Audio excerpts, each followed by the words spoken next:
په چا باندې هغه شی وخور چې ښه شی لکه روش ثواب دی ګوره ښه الله به لس لکه نیکۍ ورکړي لس لکه به یې ګناه معاف شي لس لکه به درجې ورکړي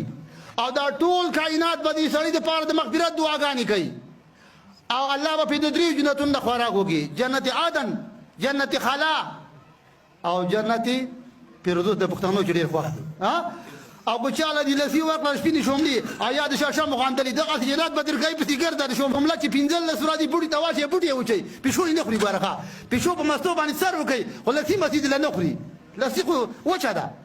او یا په دې مني کې کتابونه لیکي که نه په دې مني کې به بانجي نه خوري ښه بانجي نه دی دا پیغمبر اسلام چې کله معراج ته لاړې څلور لوښي ته مخې ته کېښودې شات شراب شوده اوبه الله نبي جبریل امین ته وکتل ویل څه شروع وکړم ویل دا شوده وخوره یو ویډیو چې د ملګري بار بار رالیږي هغه دا یو مولانا صاحب دی او په هغه کې دا خبرې کوي وایي چې یو سړی دی هغه د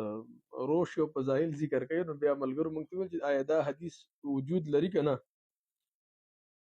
نو مولوي صاحب خو به ټیک ده چې بیان په باب د صدقه کې کړی او د صدقې ډېر اجرونه نبی صلی الله علیه وسلم ذکر کړي دي خو د هغې دپاره د روش نوم په حدیثو کې او دویم هغه دا چې دې باندې 10,000 نیکۍ دي نو هغه ځینې کسانو بیا د استهزا دپاره دا خو عوام دي هغې چې کوم روش کې به دا ګوښه لږه کمه وه پیس په ګډیر هغې شیر کړی ول چې د دې روش به 500 فضایلي که نه 500 نیکۍ وي نو دا قسمه خبرې دا په شریعت کې وجود نه لري زمونږ دا خلک د 2-3 علماو دا بیانونه مو اورېدل څوک وایي چې د ښوروا دا فضیلت دی او د وریجو دا فضیلت دی یا دغه شانتي دا اوس پکې دغه مولوي صاحب چې د روش دا فضیلت دی دین د خېټو د خوبونو د دې نه تعبیر نه دی دین د قرآن او سنت نه تعبیر دی چې کوم علما یې په صحیح معنی سره او په صحیح طریقې سره بیانوي دغې ته دین ویلی کېږي دې ته دین نه دی ویلی شوی دې ته دین نه دی ویلی شوی د الله د نبي صلی الله